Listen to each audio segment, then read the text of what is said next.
میں تقریر کے لیے خواہش کرتا ہوں جناب محمد علی قیصر قادری ایڈوکیٹ معتمد استقبالیہ سے وہ تشریف لائے، اس نورانی جلسے میلاد النبی صلی اللہ علیہ وسلم سے تقریر فرما کر ہم سب کے دلوں کو نور سے منور فرمائیں۔ الحمدللہ رب العالمین والصلاة والسلام على سید الانبیاء والمرسلین وعلى آلہ واصحابہ واجمعین، اما بعد فاعوذ باللہ من الشیطان الرجیم، بسم اللہ الرحمن الرحیم، وما ارسلناک الا رحمة للعالمین، ان اللہ وملائکتہ یصلون علی النبی یا ایھا الذین آمنوا صلوا علیہ وسلموا تسلیما، اللہم صلی علی سیدنا شفیعنا حبیبنا مولانا محمد وعلی آلہ واصحابہ افضل صلواتک وعدد معلوماتک وبارک وسلم۔ الصلاة والسلام علیک یا رسول اللہ، الصلاة والسلام علیک یا حبیب اللہ،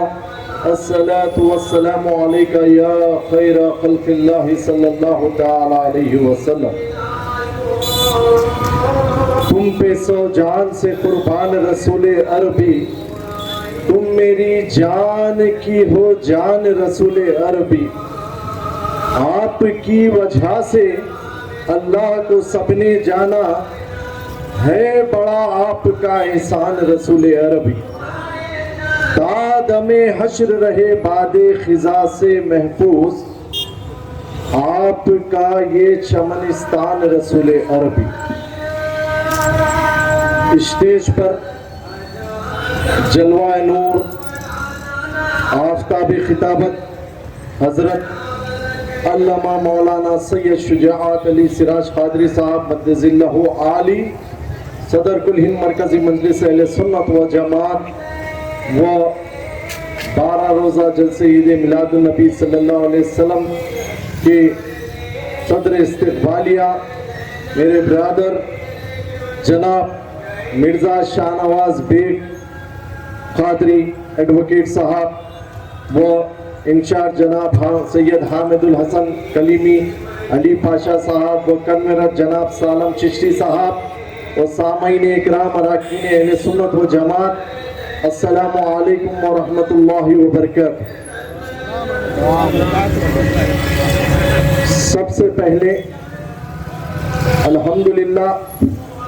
میں اللہ رب العزت کا شکر ادا کرتا ہوں، میں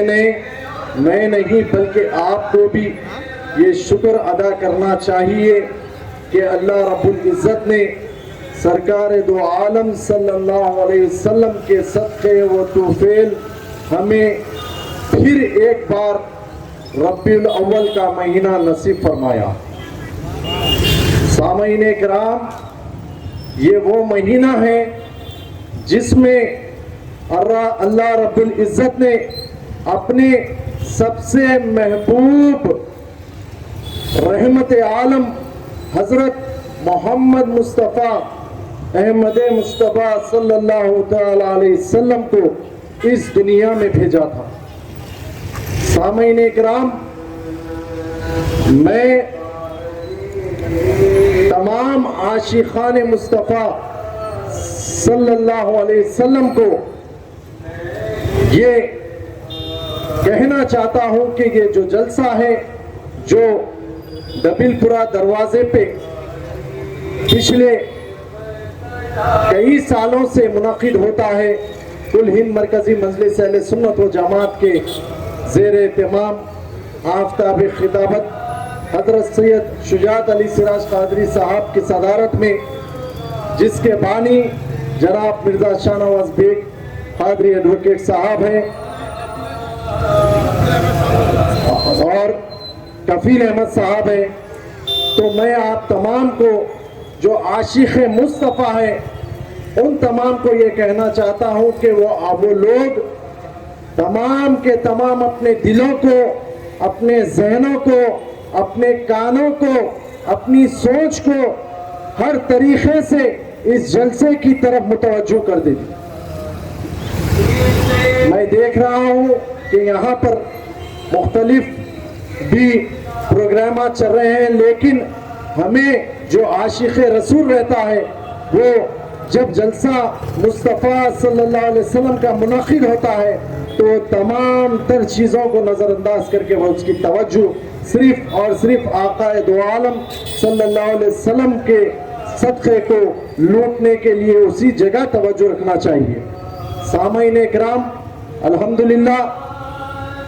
کل ہند مرکزی مجلس اہل سنت و جماعت جیسا ربیع الاول کا مہینہ شروع ہو جاتا ہے تو الحمدللہ اسی زمن میں عید میلاد النبی صلی اللہ علیہ وسلم کے 12 روز مسلسل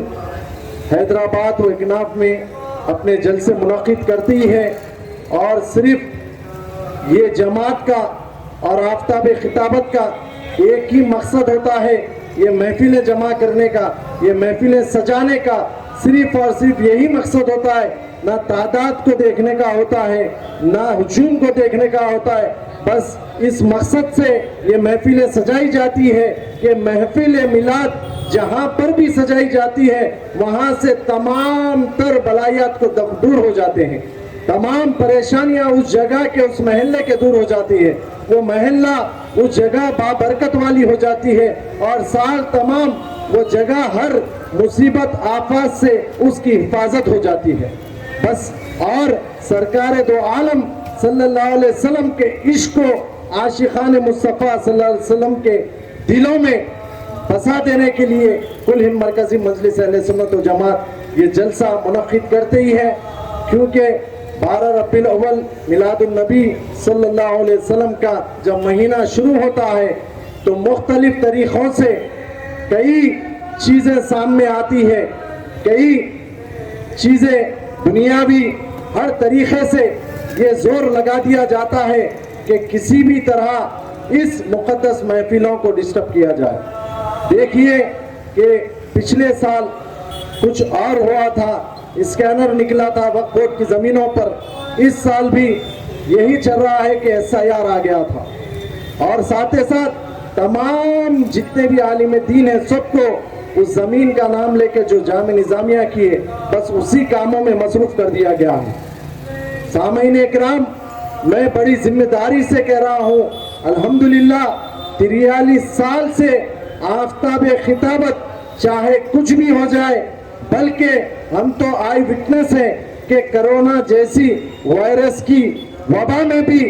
آپ نے یہ نہیں دیکھا کہ ہمیں جلسہ اس وبا کے لیے ملتوی کر دینا ہے، مگر یہ کہہ کر محفل سجائی ہے. یہ محفل ہم سجائیں گے تو انشاءاللہ تعالی اللہ رب العزت اس کے محبوب کے صدقے طفیل میں اس وبا کا خاتمہ کر دے گا. اور الحمدللہ ہمارا یقین یہی ہے کیونکہ ہم اہل سنت الجماعت کے ہیں اور سرکار دو عالم صلی اللہ علیہ وسلم کی غلامی میں ہیں، ان کے قدموں سے وابستہ ہے. بس اسی کی برکت سے کرونا کا بھی جو ہے سو خاتمہ ہو گیا.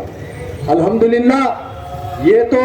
چھوٹی موٹی وبائیں ہیں، الحمدللہ 14 سال سے اس سے بڑے بڑے دنیا میں کئی چیزیں ہوئے ہیں، لیکن سرکار دو عالم صلی اللہ علیہ وسلم کے صدقے طفیل میں اسی نام کی برکت سے، اسی محفلوں کی برکت سے الحمدللہ ہر چیز کو فنا ہونا تھا وہ ہو گئی ہے. اگر باقی ہے تو وہ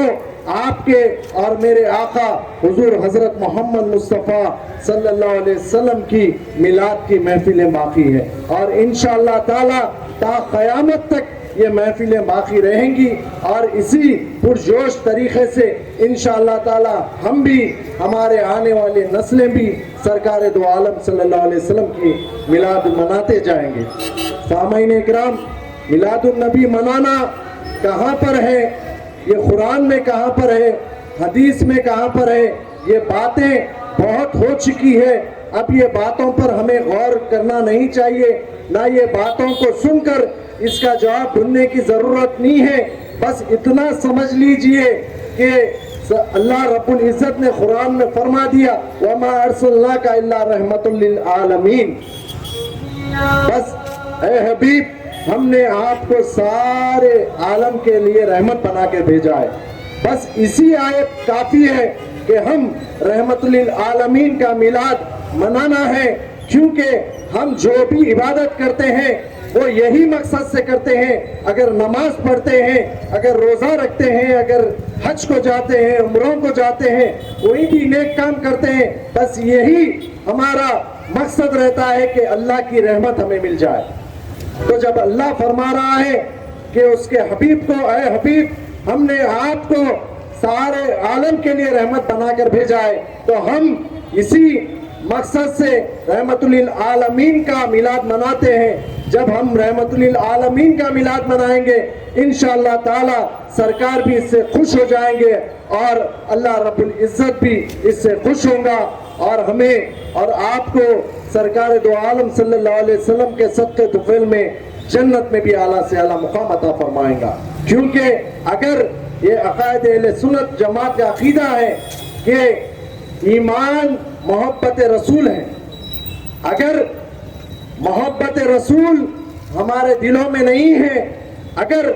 ہم میلاد نہیں منائیں گے، ہم میلاد کی محفلیں نہیں سجائیں گے، درود و سلام کی محفلیں نہیں سجائیں گے، یہ ہمیں صرف میلاد النبی میں نہیں کرنا ہے، ربیع الاول میں نہیں کرنا ہے، یہ ساری زندگی ہماری سانس جب تک ہے، جب تک ہر لمحہ ہمیں میلاد کی محفلیں سجانا ہے، درود و سلام کی محفلیں سجانا ہے. اور انشاءاللہ تعالی بڑی ذمہ داری کے ساتھ، یہ ہم نہیں کہہ رہے ہیں، آفتاب خطابت نے ہمیں قرآن اور حدیث سے بتلایا ہے، بے شک ہمیں اسی راستے سے جنت کا راستہ ملے گا، اور اسی محفلوں کے صدقے طفیل میں ہمیں پلسرات کے راستے پہ سے بھی آسانی سے گزرنے کا موقع عطا ہوگا. سامعین کرام، میلاد النبی منانا ہمیں افضل البشر بعد الانبیاء بن تحقیق حضرت سیدنا ابوبکر صدیق رضی اللہ تعالی عنہ نے فرمایا، جب سرکار دو عالم صلی اللہ علیہ وسلم مکے سے مدینہ شریف کے لیے ہجرت کے لیے نکلے، مکے والوں کو تو یہ نصیب نہیں ہوا، یہ ہدایت نہیں ہوئی کہ ظاہری خوشی منائیں، لیکن جب آپ نے ہجرت کے لیے مدینہ شریف کو نکلا ہے، جیسا مدینے والوں کو یہ میسج مل گیا تھا، تو وہ لوگ پچھلے 14 دن سے وہاں پر سرکار دو عالم صلی اللہ علیہ وسلم کی آمد کے انتظار میں خوشیاں منا رہے تھے. اور جب آپ کے اور میرے آقا حضور حضرت محمد مصطفیٰ صلی اللہ علیہ وسلم کی آمد مدینہ شریف میں ہوئی، تو وہاں کا بچہ ہر نوجوان، ہر بزرگ، حتیٰ کہ وہاں کی بچیاں اپنے چھتوں پہ سے یہی دف بجاتے ہوئے یہی ترانہ گا رہی تھی، طلع البدر علینا. یہی طریقے سے سرکار دو عالم صلی اللہ علیہ وسلم کی آمد پہ خوشیاں منائی گئی ہیں. تو جب ابوبکر صدیق، جن کو ہمارے اور آپ کے آقا نے صدیق اکبر کا لقب دیا ہے، جس کے معنی ہے سب سے بڑا سچا، تو انہوں نے کہا جب ہمارے اور آپ کے آقا نے یہ دیکھا کہ مدینے والے یہ خوشیاں منا رہے ہیں، یہ دف بجا رہے ہیں، تو آقا یہ دیکھ کر خوش ہوئے. تو یہ ہمیں معلوم ہوا کہ آمد مصطفیٰ صلی اللہ علیہ وسلم کی خوشی منانے سے ہمارے اور آپ کے آقا خوش ہوتے ہیں، اور جب ہمارے اور آپ کے آقا خوش ہوتے ہیں اس میں کوئی شک کی بات ہی نہیں کہ اللہ رب العزت بھی خوش ہو انشاءاللہ تعالی. اور جب یہ مہینہ آتا ہے تو یہ بھی فتنے نکلتے ہیں، یہ لائٹنگاں کیوں لگا رہے ہیں، یہ جھنڈے کیوں خرید رہے ہیں، یہ کھانے کیوں کھلا رہے ہیں، یہ سب اسراف ہے. اسی پیسوں کو بچا کر کسی کی مدد کریے، کوئی یتیم کی مدد کریے، کسی غریب کی شادی کریے، یہ سب یا تو بلڈ ڈونیشن کیجئے. یہ سب فتنے نکلتے ہیں، یہ پچھلے 1400 سال سے چلتا ہوا آ رہا ہے. ہمیں اس بات پر غور نہیں کرنا چاہیے، نہ توجہ دینا چاہیے. صرف توجہ دینا ہے تو ہمیں صرف میلاد النبی صلی اللہ علیہ وسلم کی خوشی منانے کے اوپر توجہ دینا ہے. کیونکہ ابوبکر صدیق، حضرت سیدنا ابوبکر صدیق رضی اللہ تعالیٰ عنہ نے فرمایا، جو شخص ایک روپیہ میلاد النبی صلی اللہ علیہ وسلم کی خوشی منانے میں خرچ کرے گا، وہ کل روز حشر انشاءاللہ تعالی کل بروز قیامت میرے ساتھ جنت میں جائے گا۔ یہ کون فرما رہے ہیں؟ جس کو میرے اور آپ کے آقا نے صدیق اکبر کا لقب دیا ہے۔ تو اس کے بعد چاہے کوئی بھی کچھ بھی کہہ لے، اس پہ توجہ نہیں دینا ہے۔ یہ ایسا مقدس مہینہ ہے، یہ مہینے کے صدقے میں ہی، یہ دن کے صدقے میں ہی ہمیں رمضان کا مہینہ ملا ہے، اور ربیع الاول کے 12 ربیع الاول کے دن کے صدقے ہی ہمیں شب قدر ملی ہے، معراج ملا ہے۔ یہ سب ہمیں اسی مہینے کے صدقے طفیل میں ملا ہے۔ اور یہ باتوں کو آپ غور مت کریے، بس کرنا ہے تو ہماری جماعت کا ایک آخری یہی میسج ہے۔ یہ جلسے کے ذریعے میں آفتاب خطابت کی صدارت میں ہماری اس جماعت کا یہ میسج دے رہا ہوں، یہ 12 دن یہ مہینہ نہیں، بلکہ اللہ آپ کو جب تک زندگی دیں گا، آپ لوگ اپنے گھروں میں درود پاک کی محفلیں رکھیے، سلام پڑھیے، سلام کا اہتمام کریے، اور زیادہ سے زیادہ اس مہینے میں خرچ کریے۔ انشاءاللہ تعالی آپ کے مال میں بھی برکت ہوگی، آپ کے تمام بیماریاں بھی دور ہو جائیں گے، اور انشاءاللہ تعالی بروز قیامت باقول حضرت سیدنا ابوبکر صدیق رضی اللہ تعالیٰ عنہ، ہم اور آپ ابوبکر صدیق رضی اللہ تعالیٰ عنہ کے ساتھ جنت میں ہمیں داخل آتا ہوگا۔ میں میری تقریر کو اختتام کرتا ہوں اور یہ میسج کے ساتھ کرتا ہوں کہ 26 اگست کو میلاد میدان میں ہمارا مرکزی جلسہ ہے۔ آپ تمام لوگ صبح 10 بجے سے شروع ہوتا ہے، مرکزی عید میلاد النبی صلی اللہ علیہ وسلم کے عنوان پہ ہمارا جلسہ منعقد ہوتا ہے میلاد میدان خلوت میں۔ آپ تمام لوگ وہاں پر اپنے دوست احباب کے ساتھ، آپ بھی اپنے دوست احباب کے ساتھ بھی، اپنے آل اولاد کے ساتھ بھی، وہاں پر اپنے گھر کے والوں کے ساتھ، کیونکہ لیڈیز کے لیے پردے کا اہتمام کیا جاتا ہے، وہاں پر شریک ہو کر آپ اپنی آقا دو عالم صلی اللہ علیہ وسلم سے اپنی غلامی کا ثبوت دیجئے، اور پرجوش طریقے سے میلاد النبی منائیے، گھر میں کھیر پوریاں بنائیے، جلنے والوں کو جلنے دیجئے، آپ اپنا کام کرتے رہیے۔ انشاءاللہ تعالی میلاد النبی صلی اللہ علیہ وسلم میں صرف بات ہوگی تو محبت رسول کی ہوگی، بات ہوگی تو میلاد کی ہوگی۔ سیرت کے لیے سارا مہینے 11 مہینے باقی ہے، 11 مہینے میں سیرت النبی بیان کرتے رہیے، مگر جب میلاد النبی آتا ہے صرف بات کریے تو محبت رسول پہ کریے، اور عقائد پہ ایسا عقیدہ بنا دیجئے لوگوں کا کہ سال کے 11 مہینے باقی دن جو بھی بچیں گے انشاءاللہ تعالی تمام فتنوں سے پورے طاقت کے ساتھ مقابلہ کر سکیں گے انشاءاللہ تعالی۔ میں آخر میں دعا کرتا ہوں اللہ رب العزت سے آقا دو عالم صلی اللہ علیہ وسلم کے صدقہ طفیل میں، اس میلاد کے صدقہ طفیل میں ہمارے اس محفلوں کو قبول اور مقبول فرمائے، ہمارے مرکزی جلسے کو کامیابی اور کامرانی عطا فرمائے، اور ہم تمام کی جو ہے سب کبیرہ صغیرہ گناہوں کو معاف فرمائے، اور ہمیں ہمارا خاتمہ بالخیر کرے۔ وآخر الدعوانا الحمدللہ رب العالمین۔